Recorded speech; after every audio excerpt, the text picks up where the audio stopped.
മലപ്പുറം ജില്ലാ പഞ്ചായത്ത് അംഗം ടി.പി. ഹാരിസിനെതിരെ നിക്ഷേപകർ പോലീസ് ചീഫിന് പരാതി നൽകിയ സാഹചര്യത്തിൽ ഡിവൈഎഫ്ഐ പ്രവർത്തകർ ജില്ലാ പഞ്ചായത്ത് ഓഫീസിൽ പ്രതിഷേധവുമായി എത്തി. യോഗം നടക്കുന്നതിനിടെ പ്രവർത്തകർ ഓഫീസ് ഉപരോധിച്ചു.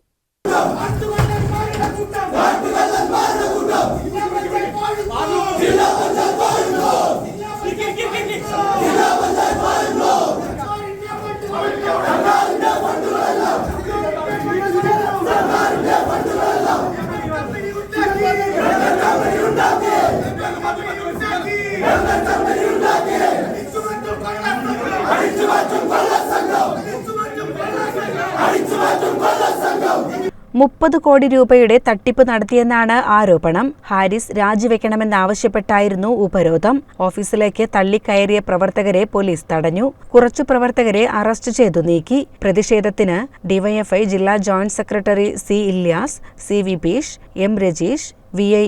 ഹരികൃഷ്ണപാൽ, കെ.പി. ശ്രീജിത്ത്, കെ.വി. ഫൈസൽ എന്നിവർ നേതൃത്വം നൽകി.